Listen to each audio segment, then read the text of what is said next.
अस्सलाम वालेकुम friends and welcome to my YouTube channel. पुर्तगाल का E3 long term work visa. इस वीज़ा के लिए आपको किसी भी इन्वेस्टमेंट की ज़रूरत नहीं होती। ये वीज़ा आप पाकिस्तानी रुपयों में सिर्फ 18,000 रुपयों के अंदर हासिल कर सकते हैं। E3 वीज़ा पे आप सेल्फ एम्प्लॉयड यानी कि इंडिपेंडेंट होके काम कर सकते हैं। E3 वीज़ा को आप पार्टनरशिप वीज़ा भी कह सकते हैं, इंडिपेंडेंट वीज़ा भी कह सकते हैं, आज़ाद वीज़ा यानी कि फ्रीलांस वीज़ा भी इसको आप कह सकते हैं। इस वीज़ा पे पुर्तगाल में आप किसी भी किस्म का फिजिकल काम करना चाहें तो वो भी कर सकते हैं, या अगर आप सर्विसेज प्रोवाइड करते हैं तो किसी भी किस्म की सर्विसेज आप प्रोवाइड कर सकते हैं। पहले ये वीज़ा आपको 6 से 9 महीने का मिलता है। इतना टाइम आप पुर्तगाल में काम कर सकते हैं। उसके बाद आपके पास रिन्यूअल का ऑप्शन भी होता है। तो अगर इस शॉर्ट सी वीडियो को आप मुकम्मल तौर पे देख लेते हैं तो आपको सारी मालूमात एक जगह पे इस वीडियो के अंदर मिल जाएगी और ये सारा प्रोसेस आप समझ पाएंगे। उसके बाद E3 वीज़ा के लिए आप खुद अप्लाई कर सकेंगे बगैर किसी की हेल्प के, जिसमें आपके काफ़ी पैसे भी बच जाएंगे। मगर उससे पहले आपने इस वीडियो को मुकम्मल तौर पे देखना है ताकि ये सारा प्रोसेस आप समझ पाएँ और उसके बाद कर पाएँ। तो तफसील में जाने से पहले अगर आपने अभी तक चैनल को सब्सक्राइब नहीं किया तो चैनल को सब्सक्राइब करें, बेल आइकन प्रेस करें ताकि जितने भी नए वीडियोस आएंगे उन सब की नोटिफिकेशंस आप तक पहुंचती रहे। सोलो ट्रेवल टाइगर वीलॉग्स, ये नया वीलॉग्स का चैनल है। मेरे जितने भी नए वीलॉग्स आएंगे वो आएंगे इस चैनल पे। तो अगर आपने अभी तक इस चैनल को भी सब्सक्राइब नहीं किया तो इसको सब्सक्राइब कर लें, बेल आइकन प्रेस कर लें ताकि जितने भी नए वीलॉग्स आएंगे उन सब की नोटिफिकेशंस आप तक पहुँचती रहे। सबसे पहले हम इस तरफ आते हैं कि ये E3 वीज़ा असल में होता क्या है। ये एक किस्म का लॉन्ग टर्म वर्क वीज़ा होता है। 3 महीने से ज़्यादा ड्यूरेशन ऑफ स्टे जिस वीज़ा का होता है उसको हम लॉन्ग टर्म वीज़ा कहते हैं। आप किसी भी पार्टनर के साथ पार्टनरशिप पे किसी भी किस्म का फिजिकल काम कर सकते हैं बगैर इन्वेस्टमेंट के, या आप किसी भी किस्म की फ्रीलांस सर्विसेज प्रोवाइड कर सकते हैं जैसा कि किसी भी किस्म की कंसल्टेंसी या वेब सर्विसेज, वो भी बगैर इन्वेस्टमेंट के। इस वीज़ा को आप पार्टनरशिप वीज़ा भी कह सकते हैं, इस वीज़ा को आप इंडिपेंडेंट वीज़ा भी कह सकते हैं और इस वीज़ा को आप फ्रीलांस वीज़ा भी कह सकते हैं। अब हम आते हैं इस तरफ के E3 वीज़ा के बेनिफिट्स क्या होते हैं। ये एक फुल टाइम वर्क वीज़ा होता है। आप अपनी मर्ज़ी का काम कर सकते हैं, अपने मर्ज़ी के टाइम पे कर सकते हैं। इसके अलावा मेडिकल में आपको काफ़ी रिलैक्सेशन मिल जाती है। ये एक शेंगन वीज़ा होता है जिस पे आप तमाम शेंगन कंट्रीज भी विजिट कर सकते हैं। आपको एक्स्ट्रा वीज़ा लेने की ज़रूरत नहीं होती। इसके अलावा काफ़ी दूसरे कंट्रीज भी होते हैं जो इस वीज़ा पे आपको एंट्री देते हैं, जैसे कि मेक्सिको हो गया, बेलारूस हो गया, जॉर्जिया हो गया और कुछ ऐसे कंट्रीज हैं जो इस वीज़ा पे आपको ई वीज़ा देते हैं जिसमें तुर्की भी शामिल है। अब हम आते हैं इस तरफ के ये वीज़ा कौन लोग ले सकते हैं। ये वीज़ा कोई भी एक इंडिविजुअल ले सकता है जिसको किसी भी किस्म का कोई भी काम आता हो। ये वीज़ा कोई फ्रीलांसर भी ले सकता है जो एक वेब डेवलपर हो सकता है, वेब डिज़ाइनर हो सकता है, ग्राफिक डिज़ाइनर हो सकता है, ऐप डेवलपर हो सकता है, या किसी भी किस्म की फ्रीलांसिंग की सर्विसेज प्रोवाइड करता है। ये वीज़ा किसी भी टाइप का इंडिपेंडेंट कंसल्टेंट भी ले सकता है, जैसे कि डॉक्टर और लॉयर अपनी सर्विसेज प्रोवाइड करते हैं तो ये वहाँ पे जाके अपनी सर्विसेज प्रोवाइड कर सकते हैं। इस वीज़ा के लिए आपको किसी भी किस्म का बिजनेस या कंपनी रजिस्ट्रेशन करवाने की ज़रूरत नहीं होती। अब हम आते हैं इस तरफ के E3 वीज़ा के लिए आपको कौन से डॉक्यूमेंट्स दरकार होंगे। सबसे पहले नंबर पे है एक स्पॉन्सर लेटर, जो इसी वीडियो में थोड़ा आगे चल के मैं आपको तफसील से बताऊंगा कि ये स्पॉन्सर लेटर क्या होता है और आप कैसे हासिल कर सकते हैं।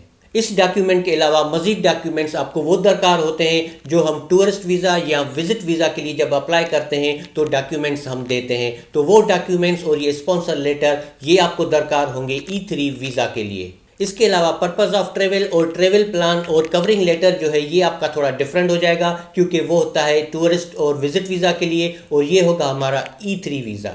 अब हम आते हैं इस तरफ के ये E3 वीज़ा काम करता कैसे है और आपको कौन सी एक कंडीशन है जो दरकार होती है और ये स्पॉन्सर लेटर आप कैसे और कहां से हासिल कर सकते हैं। पुर्तगाल में कोई भी एक ऐसा पर्सन जो अपना वहाँ पे कारोबार करता है, मिसाल के तौर पर उसके पास कोई भी इलेक्ट्रिकल शॉप है, या अगर वो डॉक्टर है तो उसका क्लिनिक है, वेब डिज़ाइनर है तो उसके पास वेब डिज़ाइन की कोई कंपनी होगी, तो आपने कोई भी एक ऐसा पर्सन जो है वो तलाश करना है जो पुर्तगाल में इस तरीके का कोई भी काम करता हो, मतलब उसका अपना बिजनेस हो। तो जब आप इस किस्म का कोई भी एक स्पॉन्सर ढूंढ लेते हैं तो फिर वो आपको स्पॉन्सर करता है, आपको एक स्पॉन्सर लेटर देता है। इसके बैकग्राउंड में असल में होता क्या है कि कोई भी पर्सन जो वहाँ पे कोई काम करता है, लाजमी नहीं कि किसी हाई लेवल पे हो। जैसे मैंने आपको मिसाल दिया कि किसी के पास अगर इलेक्ट्रिकल शॉप भी है, वो कोई इलेक्ट्रिकल का काम करता है, तो अगर आपको इलेक्ट्रिकल का काम आता है तो वो आपको स्पॉन्सर लेटर दे के आपको वहाँ पे बुला सकता है और अपने साथ पार्टनरशिप पे काम करवा सकता है। ये सारा काम आपके स्पॉन्सर और आपके म्यूचुअल अंडरस्टैंडिंग पे होता है। आपकी अंडरस्टैंडिंग ये हो सकती है कि आप दोनों एक साथ काम करेंगे, उसकी आपको सैलरी मिल सकती है, या जो प्रॉफिट होगा उस प्रॉफिट का हिस्सा आपको मिल सकता है, या आप इंडिपेंडेंट काम कर सकते हैं, या आप फ्रीलांसिंग काम कर सकते हैं। फिर उसका कुछ बेनिफिट जो है वो आपके स्पॉन्सर को मिलता है। उसको क्या बेनिफिट मिलता है, वो आपकी और आपके स्पॉन्सर की एक म्यूचुअल अंडरस्टैंडिंग होती है। यानी कि आप दोनों को जो भी काम करना है, किस तरह से काम करना है, बेनिफिट आपको कैसे मिलेगा, उसको कैसे मिलेगा, ये आप दोनों को ही डिसाइड करना होता है। तो इस तरीके का आपको कोई भी एक स्पॉन्सर ढूंढना होगा। लाजमी नहीं कि वो आपको सैलरी पे करे। आप दोनों साथ मिलके भी काम कर सकते हैं, आप अपना फ्रीलांस काम भी कर सकते हैं, आप इंडिपेंडेंट काम भी कर सकते हैं। कुछ इस तरीके का काम हो कि आपको भी फ़ायदा हो और आपके स्पॉन्सर को भी फ़ायदा हो। फिर इस सिचुएशन में आपका जो स्पॉन्सर है वहाँ पे उसका कुछ पेपर वर्क होता है, वो पेपर वर्क करके आपको स्पॉन्सर लेटर भेज सकता है।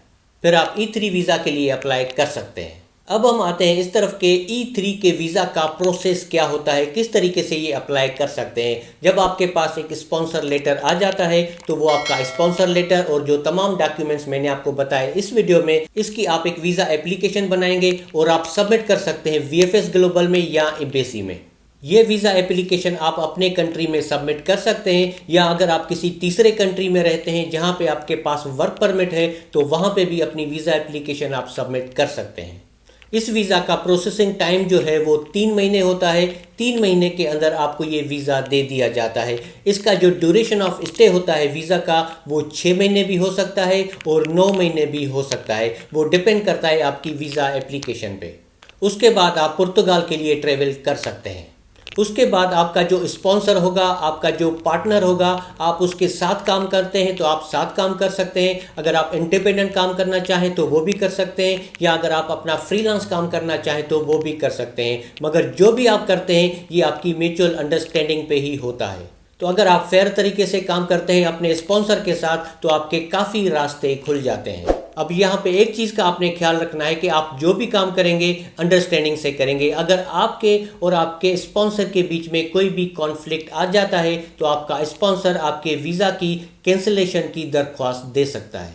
उम्मीद है ये सारा प्रोसेस आपको समझ आ गया होगा। इसके अलावा अगर आपको कोई भी क्वेश्चन है आप कमेंट बॉक्स में टाइप कर सकते हैं या मुझे इंस्टाग्राम पे मैसेज कर सकते हैं। वीडियो अच्छी लगी तो लाइक करें, सब्सक्राइब करें मेन चैनल को और सब्सक्राइब करें वीलॉग्स वाले चैनल को, ताकि जितने भी नए वीडियोस आएंगे उन सब की नोटिफिकेशंस आप तक पहुंचती रहे।